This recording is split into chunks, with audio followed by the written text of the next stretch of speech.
కల్పితమైన Kashmir file కల్పితమే అనుకుందాం, Kerala story కల్పితమే అనుకుందాం, పాకిస్తాన్లో తలలు తెగి ట్రైన్లో వచ్చినాయి కల్పితమే అనుకుందాం, గాడ్సే గాంధీని చెప్పింది నిజమే కావచ్చు, ఒక్కడిని అంటాడు గాంధీ మాట.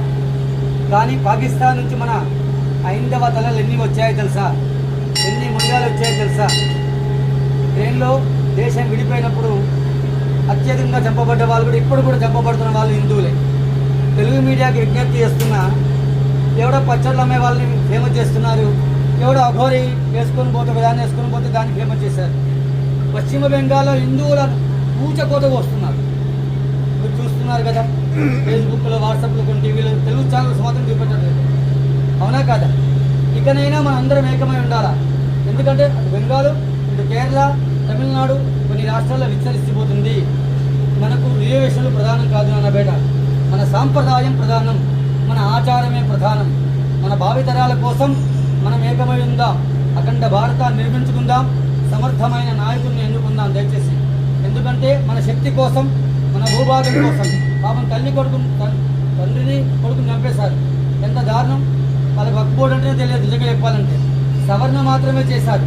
ఏ దేశంలో వక్ఫ్ బోర్డు లేదు అన్న, ఒక భారతదేశంలో అంటగట్టారు. చట్టాలు చూసుకోండి ఎప్పుడు తయారయ్యా మన కోసం. ప్రార్థనా చట్టాలు కూడా అన్నీ కూడా మనకు వ్యతిరేకంగానే ఒక గవర్నమెంట్ సపోర్ట్ చేసింది, తయారు చేసింది. ఎందుకు? మనలో ఐక్యత లేక ఇలా చేసినది. ఇకనైనా దయచేసి భగవద్ బంధువులారా, హిందూ బంధువులారా, ఏకంగండి, అఖండ భారతాన్ని నిర్మించుకుందాం, అందరం ఏకమై ఉద్యమిద్దాం. హిందువులకు ఏమైనా మనందరం బయటకు వద్దాం. ఏమీ చేయనక్కర్లే హిందువులు బయటకు వస్తే చాలు. దయచేసి బయటికి వస్తే, రాయచోటి చూశారు, వీరభద్ర స్వామి మీద రాళ్ళు వేశారు, మీ అందరూ తెలిసినది. మనము ఏ యాత్ర మీద రాళ్ళు వేయం బిడ్డ. ఇక్కడైనా మారండి దయచేసి. శక్తి కోసం, మన భూభాగం కోసం, మన సాంప్రదాయం కోసం, మన పెద్దల కోసం ఎంతో త్యాగబలంతో ఇలా ఉన్నాం. ఇకనైనా మీరందరూ ఏకమవుతారని ఆశిస్తున్నాను. ఎవరో ప్రాస్టర్ చనిపోతే రోజు బ్రేకింగ్ న్యూస్ చేశారు, అవునా కాదా? హిందువులు ఊచకోతకు వస్తుంటే ఒక్క తెలుగు ఛానల్ కూడా మన గురించి ఖండించదు, ఒక ప్రతిపక్షం కూడా ఖండించదు, అవునా కాదా? ఓవైసీ ఏమన్నాడు? పాలస్తీనా తగలబడుతుంది అన్నాడు ఇజ్రాయెల్ దాడుల్లో ఎక్కడో.